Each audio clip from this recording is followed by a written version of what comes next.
मेरे माता पिता गांव गए थे। मैं घर में अकेला था। हमारा घर 2 मंजिला और पुराना था। बचपन से माँ मुझे डराती रहती थी, ऊपर वाले कमरे में कभी मत जाना, वहाँ कुछ ठीक नहीं है। मैंने माँ से कहा, माँ वहाँ तो कोई कमरा ही नहीं है। इस बात पर माँ हमेशा चुप रहती थी। रात के करीब 2 बजे थे। ऊपर से किसी की चलने की आवाज़ आई। मैं टॉर्च लेकर ऊपर की ओर सीढ़ियों पर चढ़ा।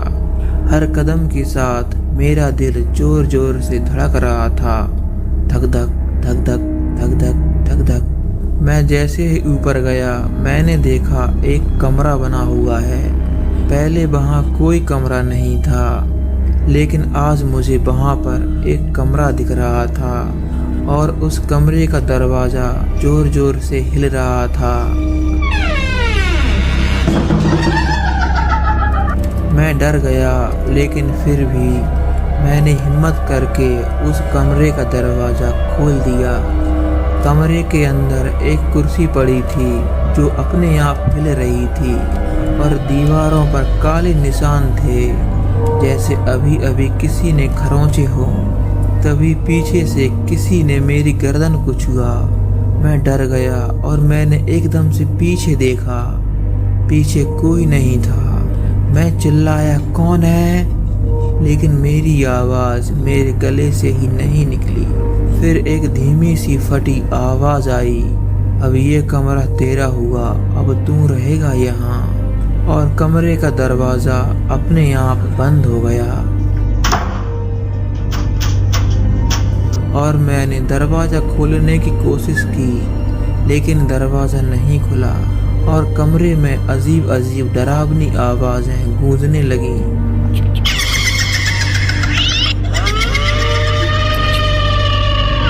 वो आवाज़ें इतनी डरावनी थीं कि मेरा दिमाग सुन्न हो गया और मैं वहीं पर बेहोश होकर गिर गया। सुबह जब मुझे होश आया, मैं नीचे फर्श पर था। माता पिता वापस आ चुके थे। मैंने रोते हुए माँ को सारी बात बताई। माँ का चेहरा सफ़ेद पड़ गया। वो मुझे गले लगाकर फूट फूट कर रोने लगी। फिर धीरे से माँ बोली, बेटा 10 साल पहले हमने ऊपर वाला कमरा इसीलिए तुड़वाया था क्योंकि वहाँ तेरे बड़े भाई की मौत हुई थी। वो खुद को कमरे में बंद करके और माँ फूट फूट कर रोने लगी। और माँ ने बोला, बेटा अब कभी रात में ऊपर वाले कमरे में मत जाना।